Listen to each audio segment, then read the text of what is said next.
We here at Mayhem Media understand the trials and tribulations of life. No matter how hard life can get. Suicide is never the answer.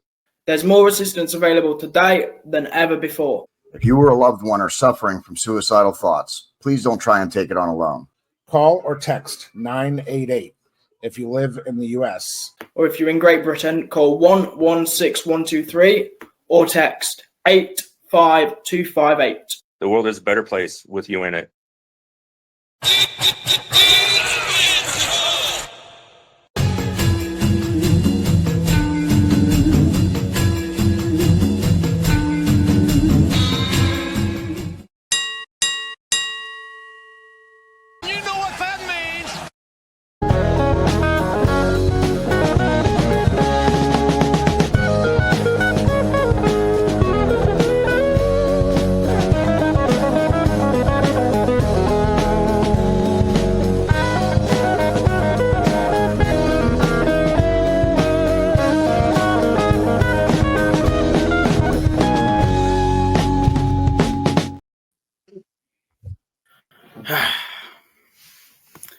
Ladies and gentlemen, my name is the one and only Conner Clarkson, and as you've guessed by now, if you haven't, then bad luck for you, but this is a one and only Conner Clarkson production of Call for the Bell, where we sit here for some bizarre, unknown reason and talk shit about professional wrestling. I've got to be on my best behavior because... and for some unknown reason, the boss is here today. Hi, boss. And then I believe upstairs to the left of me is Andrew Poletto of Popcorn and Whiskey. And up to the right of me is the Wolfman Jacob Noblitt, who is my co-host that... for some bizarre reason, can never keep the word composure out of his mouth. Speaking of composure, Chris Eubank Jr., you're a prick. You've made me lose $600 on the boxing last night. I ain't going to say fuck all else, but moving on. How are we all doing then? I'm doing good. Fantastic. Ready to rock and roll. Little tired, but I'm good. Tired? Wolfman's been at wrestling shows all weekend. Oh yeah, what was it? RCCW or something? Yeah, RCCW on Friday and Madhouse Wrestling on this last night. Are you there as a spectator, or are you a participant behind the scenes somehow? I was VIP for Madhouse Wrestling. Okay.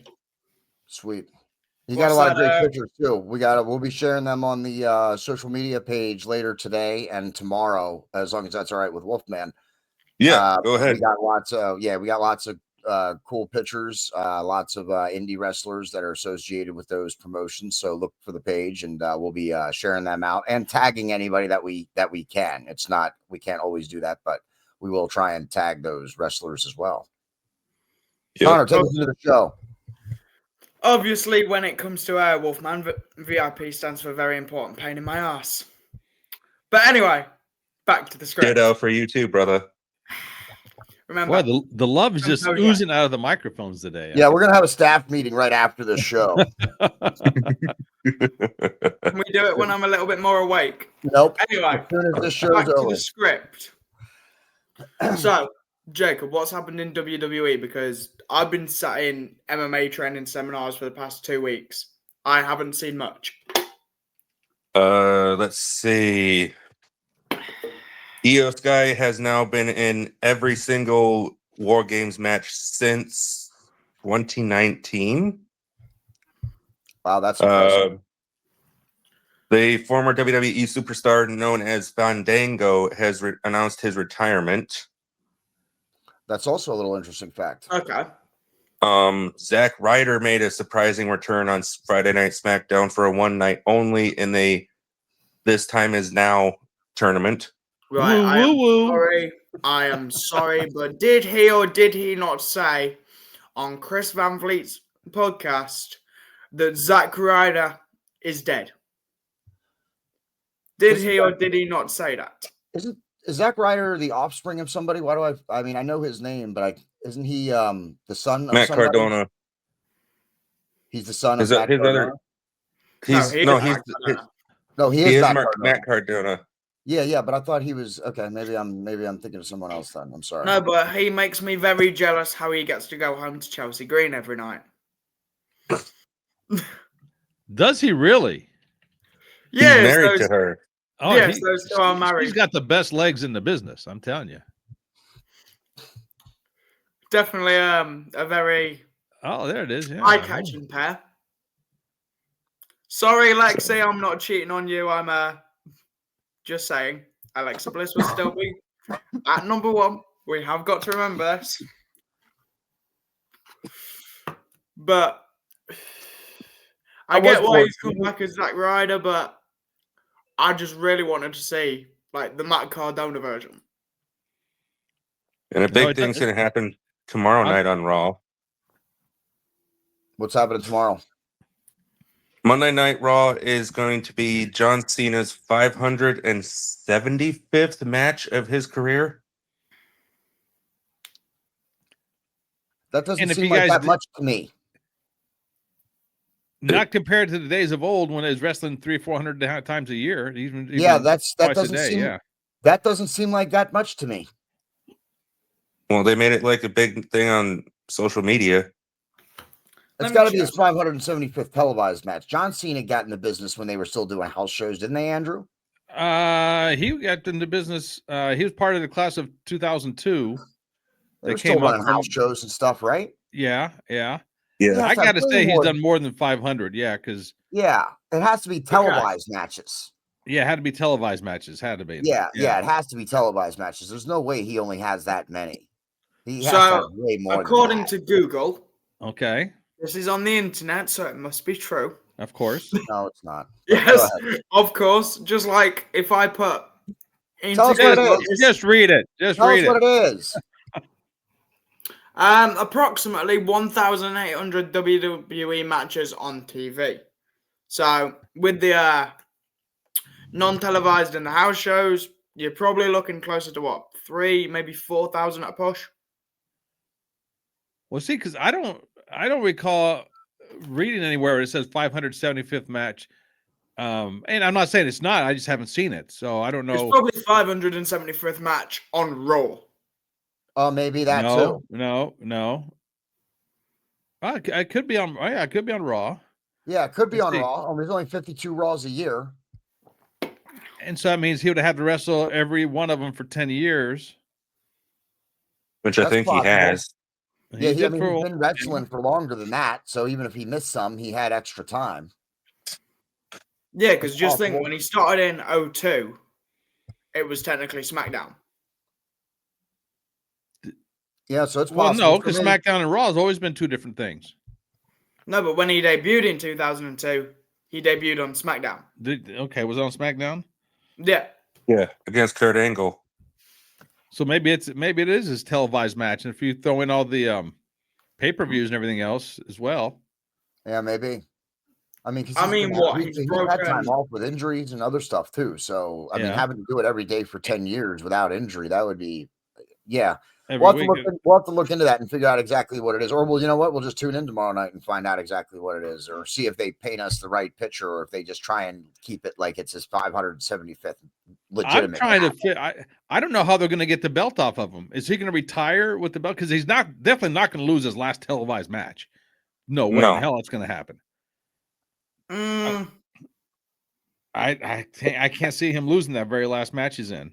Have we seen? They did it just to give him a Grand Slam. Let me ask you guys a question. Have we moved past the point in wrestling where wrestlers are going out on their shields?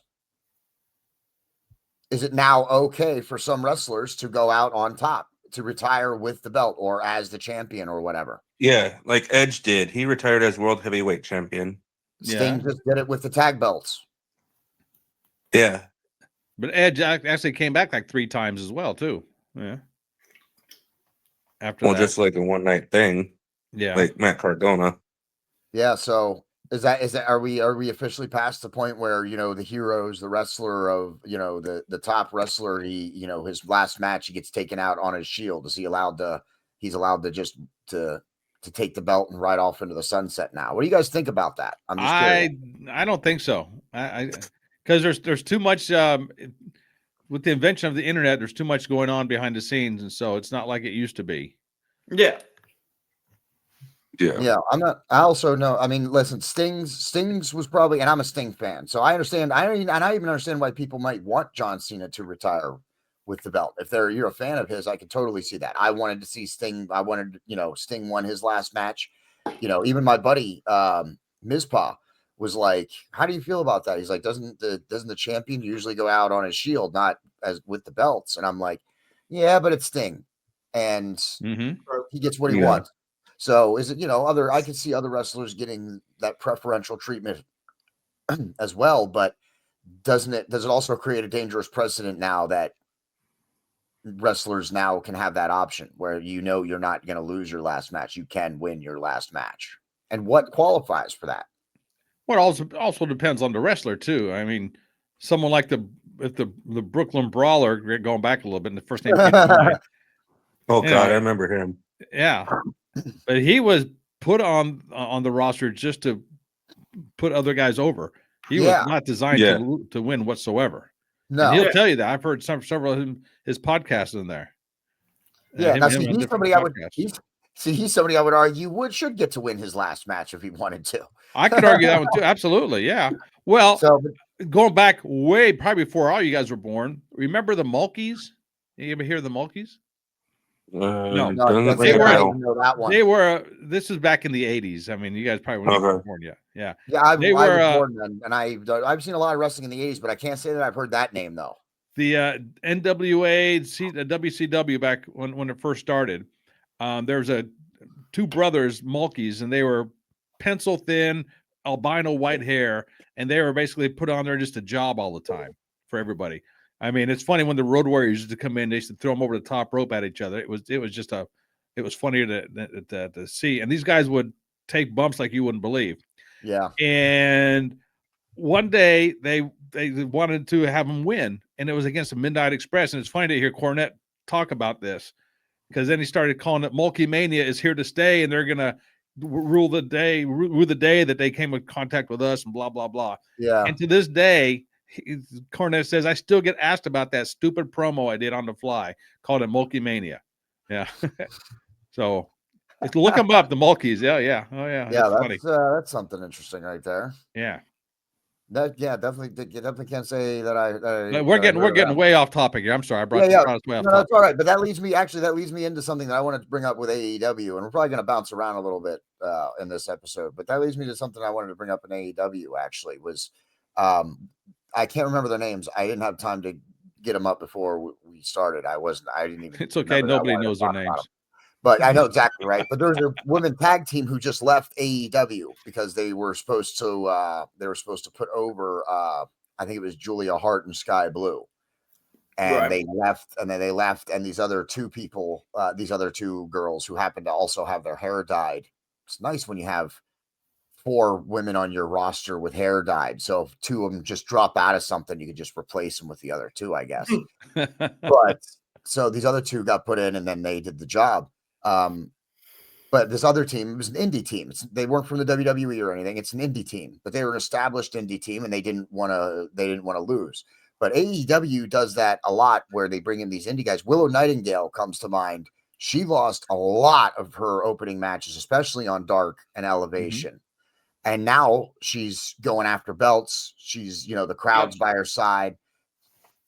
And that brings me to, when you are asked to put someone over, especially when you're in a new company, when you're said, hey, we need you to put this person over.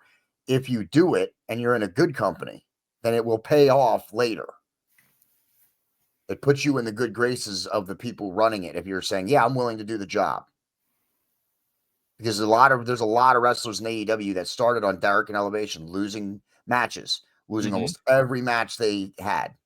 And now they're riding high. So what's your question? Nothing. Just about it was about Okay. jobbing, about doing the job. About if you do the job, it can pay off later. Yeah, of course. Oh yeah. I mean that's always going to happen. I mean you can argue that until the cows come home that there's jobbers that got their day in the sun and they came up the right way to get to the top. I mean you can argue that one, or debate that one, or not really argue or debate it, but you have examples a lot about that. So yeah. But there's tag team in AEW, the female tag team left because they didn't want to do the job because they thought they were above it. And I just wanted to point out that there's a lot of people in AEW that were jobbers that were putting over talent. Yeah. Now they're sitting in a great position in the company, going after titles, Mhm. rocking the house when they come down and stuff. So, speaking of AEW, what the heck was this stuff this past Wednesday when they had the War Games matches? I didn't get to watch it live, and Max doesn't put it up until the next week's come on, so I haven't gotten a chance to watch that one yet. But I can't believe that they had it on a Dynamite. Oh yeah, and I didn't that realize was it. I shocking. happened to flip it through the stations, like holy moly, look at that!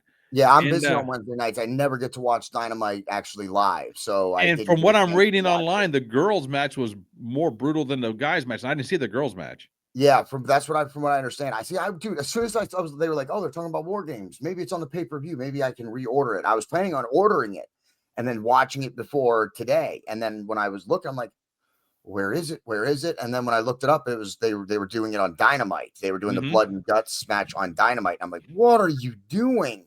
First of all, why are you doing that? They're certainly taking advantage of being on Max and not necessarily having to live with the TNT and TBS standards and practices. But yeah, I don't know. Having it on a weekly show and not the pay-per-view. What do you guys think about that too? Connor, Wolfman, what do you guys think about having it's basically a War Games match and they did it on regular TV and not a pay-per-view? I think they did that because the so much talk about War Games with the WWE right now. They wanted to get ahead of it, so to speak. See, I think that's like the WWE trying to compete with the AEW programming. Don't try and compete with what the other person's doing. Just do what you're doing. You have a different product. There's no reason to try and compete with one another. And I don't know. I think giving it away for free on television, insanity. I'm going to watch it and I'm going to love it. And we can talk about it on the next call for the bell for sure. But I think that's insanity to have it on free TV. Yeah. Well, here's the idea, right? This is just a theory. It's hypothetical. We all know that when the British person talks, it's going to make sense to someone. Not everyone, but at least one person out of a million is probably going to make sense of this, and it's probably my own voice in my head. But fuck it, here we go. So, I need to do that as an episode. Inside the mind of Conner Clarkson. No. That's going to be scary. Yeah. I think the government will probably be after me for that. But anyway, back on track. Fucking, if you've got it on like just your weekly standard shit, there's benefits to it because obviously it's going to get more views on that and more people are going to probably tune into the next episode, so to speak, or at least get somewhat invested in whatever shit quality pay-per-view that AEW is producing at the minute. Well, I disagree with that statement entirely, but that's my whole thing is when you're giving away like a match like that, you give it away for free, then it's really taking money out of the company's pocket. I don't know what the AEW's balance sheet is like right now, but listen, WCW used to do a lot of that same stuff. Yep. They gave away tons of money matches for free on Nitro. And now, because I'm older now, so I can speak from a fan because I was when I was younger, and as a business guy because I am that one now. Giving away those matches for free is really not good business because it can affect your balance sheet. If this is a match people want to tune into and are willing to pay for, then you can make money off of it. That's one of the things that's wrestling companies make the most money off of pay-per-views. Yeah. It's just like running a weekly show that people have to pay for. So in production wise, there's very little difference between a pay-per-view and a weekly Dynamite. So you're essentially getting people to pay for just a better card, with a few more pyros. So it doesn't cost you that much more, and you're making more money off of it. So from a business perspective, giving away these matches for free, which is something WCW used to do, I don't think is good for the long-term business.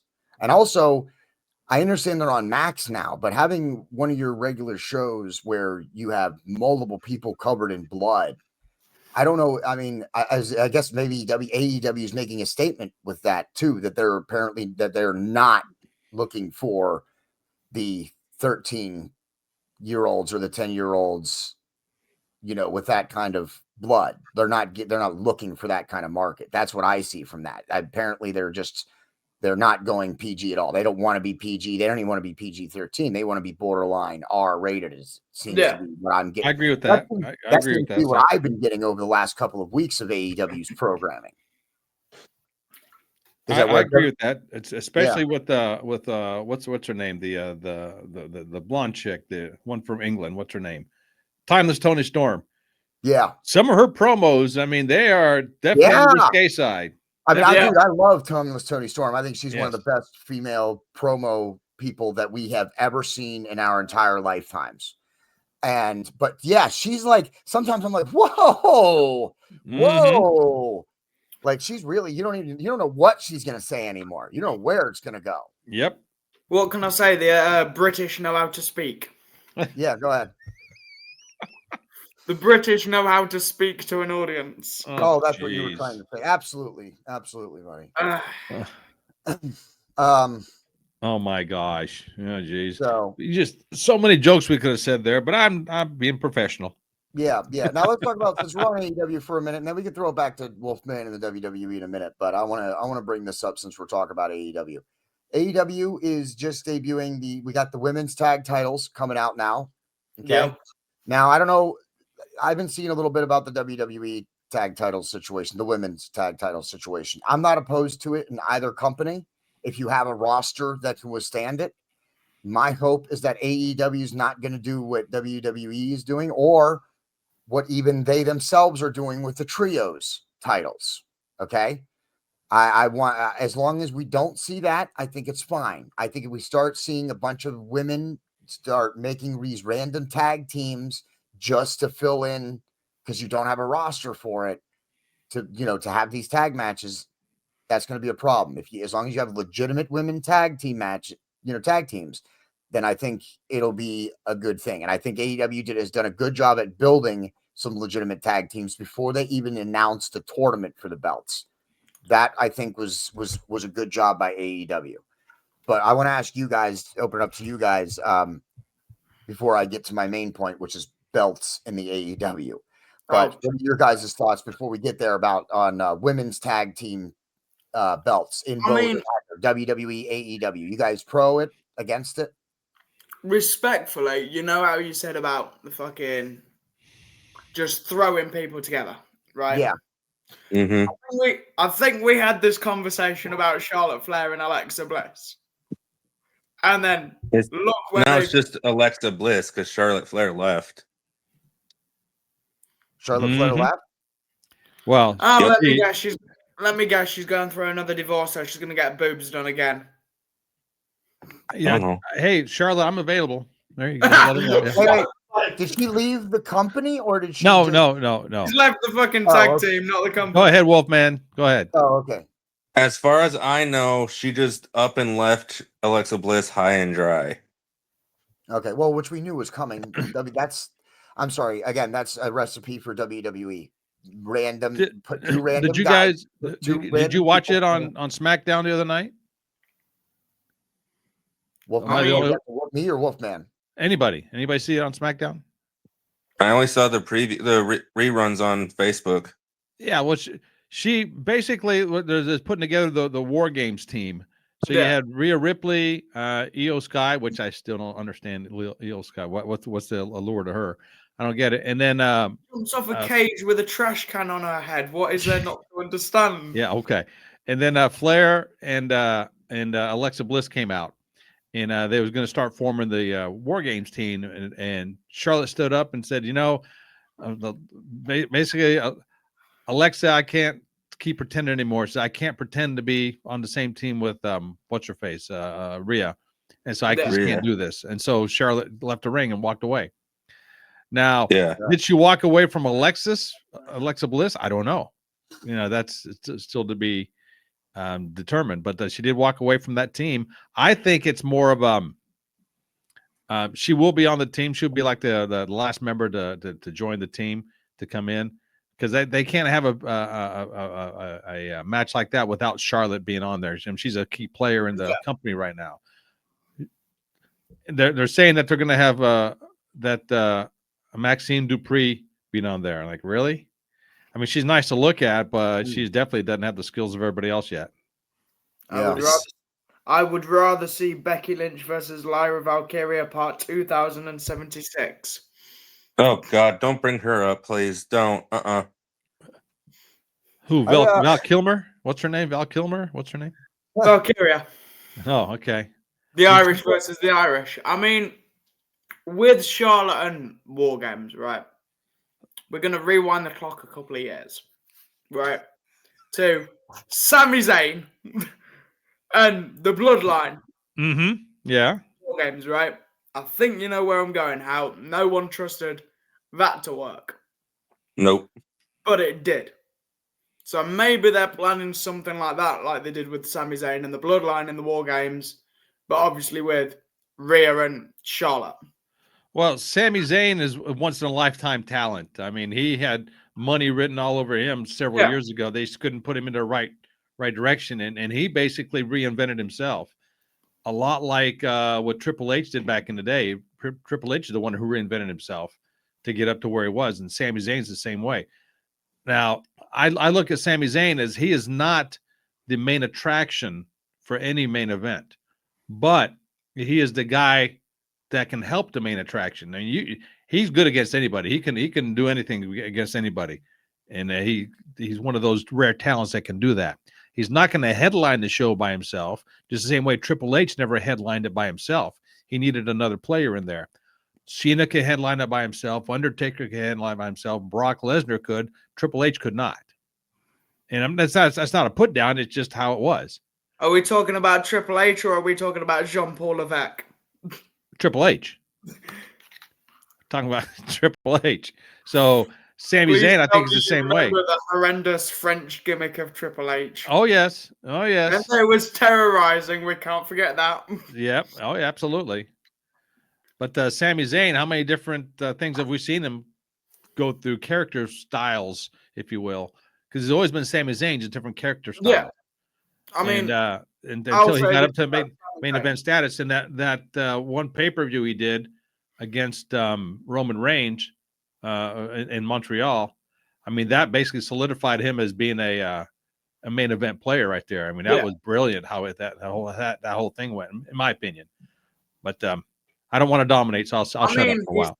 Sammy's had good moments. He's had good moments. Mm-hmm. I mean, the one that I still remember is being in the middle of the ring and just going, "You could ask me about AEW." I will constantly remember that until my grave. That just on a live show, you're like, "You could ask me about anything. You could even ask me about AEW." Like, I'll sit there and I'll watch that back to back. Sami Zayn said that? Yeah, it was a promo when he was doing an interview with, I think it was Corey Graves at the time. Okay, I guess I don't remember that. Oh, okay. Anyway, Sami Zayn is good. I like Sami Zayn. He's like Andrew was saying, he's just one of those generational talents that's just he's just good. Mm-hmm. So Wolfman, what are you excited about in WWE right now?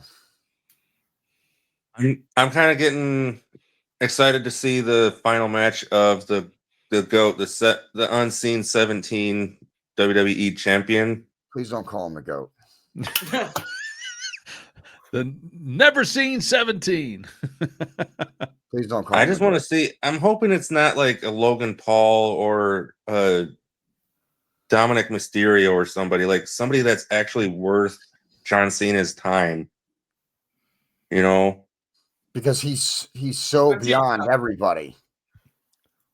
Well, you know, Logan Paul's part of the Vision now. You know that, didn't you? Did you know that? Yeah, he's just an scapegoat. I might have to go get sick. I'll be back. Oh yeah. Now I don't know who his last match is going to be. I've been hearing rumors is going to be Sheamus up there. I've heard it's either going to be Sheamus or Gunther, but I'm like, we haven't seen Gunther since what, SummerSlam? Oh, he's coming back tomorrow night, I think, isn't he? In the tournament, he's coming back tomorrow night. I don't remember. I think they called it. Yeah, he's coming back If tomorrow night. If he goes against Gunther for his last match, he loses. Yes, yeah, they're not going to have Gunther come back just to lose. So no, absolutely not. Yeah, if John Cena's last match is against Gunther, John Cena loses. Yep. So it's either he's going to lose against Gunther or Gunther's going to lose in the opening rounds of some sort of disqualification. Because I got to agree with that. I mean, if Gunther is against Cena in his last match, there's no way they're going to have Gunther lose that. No way, they can't. No. They can't have Gunther lose. Not after his whole streak and then losing you can't have him lose again like that. No, you have to have him win. Yeah. Or he loses. Gunther loses that whatever he has. He loses it if he loses to Cena. So yeah. So would you put Sheamus in there? I mean, Sheamus and Cena had some epic battles back in the day, but is it worth it now? I don't know. Well, Sheamus, he beat the living crap out of John Cena back in the day. Yeah, exactly. He put Cena through his. Yeah. Let me ask you guys something else, since Cena seems to be taking some of the conversation here. What are your thoughts on Cena winning the Intercontinental Champion just so he can be a Grand Slam champion? Bullshit. Bullshit. You want the honest answer? With capital letters and an exclamation point. It sounds much more sexier in a British accent, but I understand your point. At least it's not Dominic Mysterio thinking he's the king of the luchadors. That's a gimmick. Yeah, but dude, he says that and people boo from the heavens. Mm-hmm. That's why he says it, though. It gets heat. Cena winning the Intercontinental title is just crap. I'm sorry. That's crap, dude. I know you're a Cena fan, but him just winning it just so he can be a Grand Slam champion, he didn't need the Intercontinental title to reach the world title. Yeah. And I understand that there's been a lot of world champions that have gone back and then had Intercontinental title runs. I also get that. I think that elevates the Intercontinental title too when that happens. When a world champion goes backwards, kind of, if you will, and wins the Intercontinental Championship, I think that kind of elevates the Intercontinental Championship, because then they're also not relegated to that. They usually get back to the World Championship at some point. But this is literally and legitimately John Cena getting an Intercontinental title run so he can be a Grand Slam champion. I don't like that. So that's my opinion. So what about him and Gunther, Cena's last match, and him dropping the strap to Gunther? That's the only thing that I see that works with him being the Intercontinental Champion right now. And then at the end, he basically hands the title to Gunther, and he raises Gunther's hand, and Gunther leaves the ring out of respect, and the people applaud him, and that's the last we see of Cena in the ring, at least. So I can see that because a loss there isn't big deal. It's no big deal because he'll still go out with the class, because that's the main thing. If he needs to go out in a classy way, and that it would be the classy way to do it. Honestly, like, if it's not Gunther, I'd say someone like LA Knight. Yeah, LA Knight's getting shit on back left and right. I don't buy. Listen, I actually kind of like LA Knight. So do I. And I'm sorry, but I don't think I buy LA Knight beating John Cena in his last match either. That would have to knockout, like that would have to be a knockout, drag out brawl, and it would have to be like LA Knight getting like a roll up pin and getting Cena from sheer exhaustion or something like that, like some kind of just random fluke roll up. I don't see LA Knight. I don't see people legitimately buying LA Knight being the one that John Cena passes the torch to. I think Gunther is the biggest thing that makes the most sense to me right now, since we brought up Gunther and that he's coming back. That makes the most sense to me right now. But that's just my opinion. My opinion doesn't really matter for WWE. No, but it matters for the show. Yeah, but that's why I think it would go for. I think it would be for Gunther. That's how I could see him ending. That would be the only way you have. Also, that would be the only way you have John Cena losing. Who else do you like? You guys were just talking about who else put him against that people would actually legitimately buy losing to. Ryback. What? Paul Heyman. Zach Gowen. I don't even know how to. I don't even have anything to say to the Ryback comment. So I'm just gonna. But speaking of elevating titles, because I know you're sat there trying not to interrupt, but I know you're dying to say something about how many titles Mercedes Moné is elevating. Hey, you brought that name up, not us. No, you brought it up behind the scenes when you said PWI #1 of top 250 female. I don't think she should be number one. I don't think she should be number one. Well, she is. PWI just named her #1 in the 250 top female wrestlers. Agrees with me on my own show. I don't know about that. I mean, I don't know about. I don't see her as number one. I don't view her as the #1 female wrestler right now. I don't even see her in the top fucking 50. Maybe the top 50. Maybe the top 50, but let's see it tomorrow night. Gunther is taking on Javon Evans, whoever that is. I think he's NXT. Okay. So they're working him back up the line. They're going to put together a streak for him. A mini streak before he faces off with Cena. Then it'll be the streak versus the title. Yep. Or the streak versus a career, or however you'd want to, Well, it's not versus the career because that's his last match, so it's not. True. So yeah. So it would be So you have it be the streak versus the title, or the mini streak versus the title, maybe, or something. But yeah, that's the one. That's what I legitimately see. Because here's our choices right now for you got Rusev, Sheamus, Jey Uso, LA Knight, Gunther, this Javon Evans, Solo Sequoia versus a to be determined person tomorrow night, Bronson Reed, Carmelo Hayes, Penta, or Finn Balor. Those are the choices that we have left for. Well, first of all, fuck Jey Uso. I am over the fucking yeet bullshit. Sorry, 1 second. Yeah, they need to back that down a little bit because it's getting way overplayed. No, sorry, Jacob. I got confused. This isn't the prediction show. My apologies, but at least you know that I still have the power to remove you. Composure. Oops. What?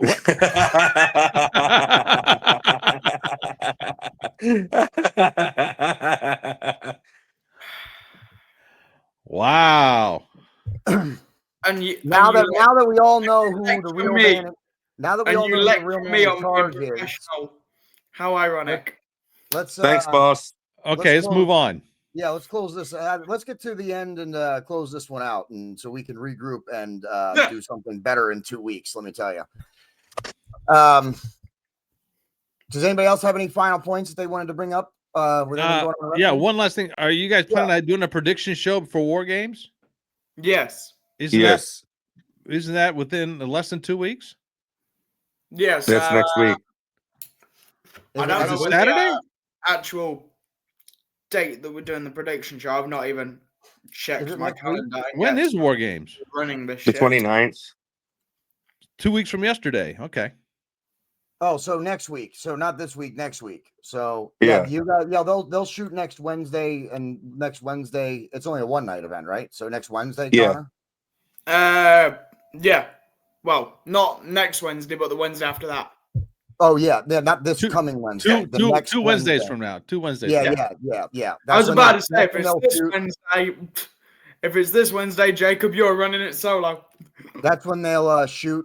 That's when they'll shoot it, and then we'll release it on Thursday or Friday. we usually shoot it the day before and then release it the day after. Which is normally these two guys seem to do better when they do the prediction shows. So we'll hope that is a much better production than this one was. Yeah, and I got a little surprise for Connor for the prediction show. Oh wow. Okay. Well, maybe I'll just stay out of it. Save that for the prediction show. But yeah, I mean, Andrew, I don't know if you're not usually available during the weekdays though, right? Wednesdays are definitely out for me. Wednesdays are definitely out. Yeah. So I'll keep you posted about if they decide to do Thursdays? it if they do it later in the night or something like that. We'll talk about that after. Let's close Okay. down and then we can talk about that. Okay. I want to say a couple things, Connor, before I let you close out the episode. We got a Mayhem. We're gonna have some Mayhemtainment Cup episodes coming up. We might have. I don't know if we'll have one before Thanksgiving, but immediately after Thanksgiving, we'll have a Mayhemtainment episode coming up. And of course, this Friday, we are shooting an episode with Simply Rick and Kirkpatrick from Doomsday Pro Wrestling. We will be shooting that on Friday night, and we will be releasing that on Saturday or Sunday. So make sure you look for that. It's the second part of our Doomsday Pro Wrestling hype leading up to their show on December 23rd. So we do have a lot, and we have Christmas episodes coming up as well very soon. Well, not soon, but in December. So we do have a lot of things planned yet before we officially go on Christmas break. Make sure you stay tuned for that. Make sure you go tune into Andrew Poletto and his Popcorn and Whiskey and check him out. He has some great episodes on there. And your fitness. What's your fitness one? Top Fitness Strategies. Top Fitness Strategies. I just did an episode for was a guest on his episode for that, talking about people with disabilities and exercise. So That'll check be out released next week sometime. Yep. That'll be released next week sometime. But check out his other episodes because he's got some great fitness tips and strategies for everybody. So make sure you go check that out as well. Connor, take us to the end. Well, to close out simply, if I may. Ladies and gentlemen, this has been a one and only production. As always, I'm the one and only because there is only one. Andrew, thanks again. JD's already left. So Andrew, will catch you on the next one. I will try and figure out a decent time to see if we can get you on the prediction show for Survivor Series. Wolfman, you know the score. I will see you hopefully later rather than sooner on the prediction show. Love you, brother. And All right. other than that, I'm done. I'm old. I'm tired. I need another Red Bull. And And you're British. fuck you. Peace.